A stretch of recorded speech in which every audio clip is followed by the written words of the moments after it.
Hello, আসসালামু আলাইকুম। Welcome to my channel questioning thoughts. আজকে আমরা এসএসসি ফিজিক্সের থার্মোডাইনামিক্সের একটা টপিক নিয়ে আলোচনা করতে যাচ্ছি। আর সেই টপিকের নাম হচ্ছে ক্যালরিমিতির মূলনীতি। তো ক্যালরিমিতির মূলনীতি কি সেটা নিয়ে একটু আলোচনা করা যাক। শুরুতেই আমরা একটা সিস্টেমের কথা চিন্তা করব। সেই সিস্টেমে মনে করলাম দুইটা বস্তু আছে। একটা বস্তু যখন তাপ গ্রহণ করবে তখন অন্য একটা বস্তু তাপ কি করবে? বর্জন করবে। এই তাপ গ্রহণ কতটুকু করবে তা নির্ভর করবে যতটুকু তাপ বর্জন করছে অন্য বস্তু সেটার উপরে। তো ধরে নিলাম আমরা এ একটা বস্তু আর বি আর একটা বস্তু। এ বস্তু যদি তাপ বর্জন করে সেই যতটুকু তাপ সে বর্জন করবে ঠিক ততটুকু তাপ গ্রহণ করবে বি বস্তু। তো এটাই মূলত ক্যালরিমিতির মূলনীতি, অর্থাৎ গৃহীত তাপ সমান হবে বর্জিত তাপ। তো এই ক্ষেত্রে গাণিতিক সমস্যাগুলি কেমন হতে পারে চলুন দেখে নেওয়া যাক। আমরা ধরে নিলাম এইখানে একটা পাত্র আছে। তো এই পাত্রের মধ্যে কিছু পানি আছে। এই পানির ভর 25 কেজি। এখন এই পানি একটা নির্দিষ্ট তাপমাত্রায় আছে। তো পানির তাপমাত্রাকে আমি ধরে নিলাম T1 is equal to 30 degree Celsius.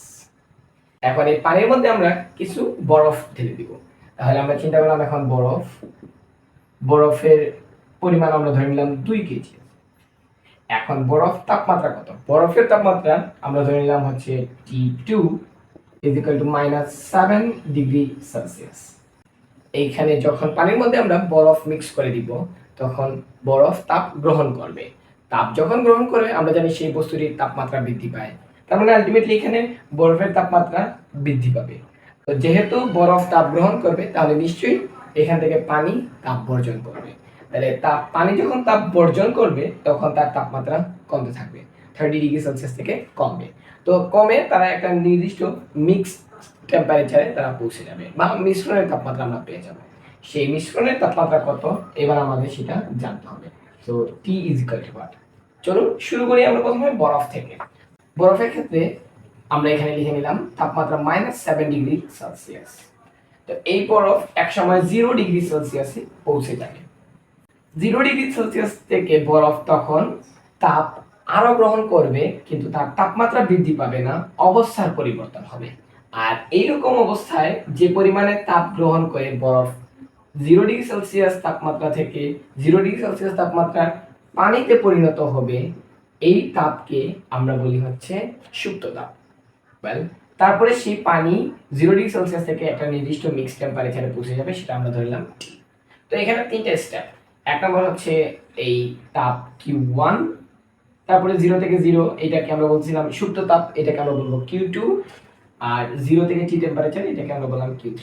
এই Q1, Q2 এবং Q3 এই তিনটাই হচ্ছে বরফের গৃহীত তাপ। বরফ যতটুকু তাপ গ্রহণ করবে ঠিক তত পরিমাণ তাপ বর্জন করবে পানি। তাহলে পানির ক্ষেত্রে তাপমাত্রা আছে 30 ডিগ্রি সেলসিয়াস, সেইখান থেকে তাপমাত্রা কমে 3 ডিগ্রি সেলসিয়াসে পৌঁছে গেল। তাহলে এখানে শুধু একটা স্টেপ, এটাকে আমরা বলতেছি Q4। এই Q4 পরিমাণ তাপ হচ্ছে বর্জিত তাপ। তাহলে আমাদের এখানে বরফের ক্ষেত্রে গৃহীত তাপ বের করতে হবে, পানির ক্ষেত্রে বর্জিত তাপ বের করতে হবে। ক্যালরিমিতির মূলনীতি অনুসারে গৃহীত তাপ সমান হবে বর্জিত তাপ। তাহলে আমাদের এখন বের করা লাগবে মেইনলি এই Q1, Q2, Q3 আর পানির ক্ষেত্রে Q4। দেন আমরা খুব সহজেই T এর মান বের করে ফেলতে পারবো। তো চলুন অঙ্ক করা যাক। তো সুতরাং আমরা লিখতে পারি এখানে গৃহীত তাপ সমান বর্জিত তাপ। গৃহীত তাপ হচ্ছে বরফের আর বর্জিত তাপ হচ্ছে পানি। তাহলে আমরা এখানে লিখে নিতে পারি Q1 plus Q2 plus Q3 equal Q4। তো এখানে সবচেয়ে গুরুত্বপূর্ণ বিষয় হচ্ছে এই Q মানে তাপ বের করার জন্য সূত্র কি? সেই সূত্রটা হচ্ছে আমরা জানি Q এর দুইটা সূত্র এখানে পাবো। একটা হচ্ছে ms del T আর আরেকটা হচ্ছে সুপ্ত তাপ স্পেশালের জন্য। তো সুপ্ত তাপের জন্য আমরা জানি হচ্ছে mLF। এই দুইটা সূত্র ব্যবহার করে আমরা সব সূত্রগুলো মান বসায় দিলে T মানটা পেয়ে যাব। তো কিভাবে করা যায় চলুন করা যাক। তো শুরুতেই হচ্ছে বরফের ক্ষেত্রে গৃহীত তাপ। আমি বুঝার জন্য এখানে আইস লিখে দিই আর এখানে লিখে দিই ওয়াটার। ওকে, এখানে Q1 -7 ডিগ্রি সেলসিয়াস থেকে 0 ডিগ্রি সেলসিয়াসে পৌঁছে গেল। তাহলে এইখানে তাপমাত্রার পার্থক্য আমরা দেখতে পাচ্ছি 7 থেকে 0 আসতেছে। তার মানে এখানে হবে 7 ডিগ্রি সেলসিয়াস টেম্পারেচার পার্থক্য। ফর্মুলা হচ্ছে ms del T। তাহলে ms del T plus Q2 হচ্ছে 0 থেকে 0, তাহলে এখানে তাপমাত্রা কোনো পার্থক্য নাই। তার মানে এখানে আমরা যে সুপ্ত তাপের জন্য যে সূত্র সেটা ব্যবহার করব, mLF প্লাস Q3, এখানে 0 ডিগ্রি থেকে T ডিগ্রি সেলসিয়াসে পৌঁছে গেছে, তাহলে এখানে আমরা একটা ms del T সূত্র ব্যবহার করতে পারব। পানির ক্ষেত্রে সেম ms del T।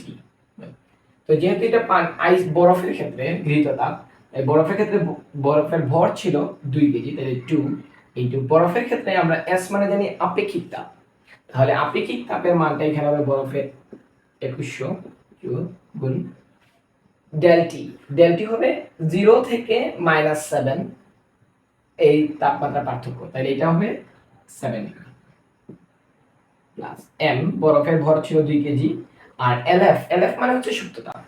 বরফের ক্ষেত্রে প্রতি কেজি বরফের জন্য সুপ্ত তাপের মান হচ্ছে 3,36,000, তাহলে আমরা এখানে এলএফ এর জায়গায় বসাতে পারি 3,36,000 জুল পার কেজি।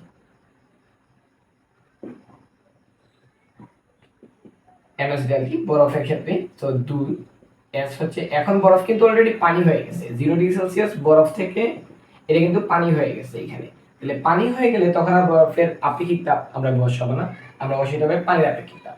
তো পানির আপেক্ষিক তাপ আমরা জানি হচ্ছে 4200, তো এখানে 4200 বসবে ইনটু ডেল টি। তো 0 থেকে ডেল টি টেম্পারেচার পার্থক্য নিলে আলটিমেটলি এখানে টি থাকবে। তাহলে আমরা এই Q1 Q2 এবং Q3 এই পুরো পার্টটা পেয়ে গেলাম।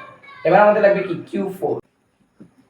পানির ক্ষেত্রে পানির ভর হচ্ছে 25, পানির আপেক্ষিক তাপ 4200, ডেল টি হবে 30 থেকে T ডিগ্রি সেলসিয়াস টেম্পারেচার পৌঁছে গেছে, তার মানে 30 মাইনাস T হবে।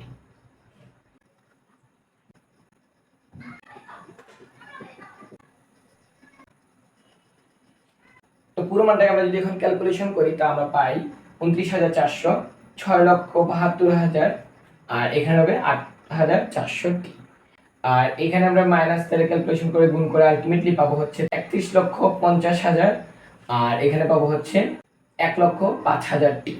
তো এই পজিশনে আসার পরে আমাদেরকে এই টি এর ভ্যালু বের করার জন্য সাইড পরিবর্তন করা লাগবে। তো ফাইনালি আমরা যদি সাইড পরিবর্তন করি তাহলে যা পাবো তা হলো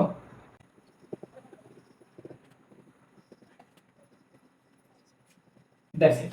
সো এখান থেকে আমরা ফাইনালি খুব সহজেই টি এর ভ্যালু বের করে ফেলতে পারি। টি এর ভ্যালু ফাইনালি আসবে 21.59 ডিগ্রি সেলসিয়াস। এই টি মানে হচ্ছে এখানে মিশ্রণের তাপমাত্রা।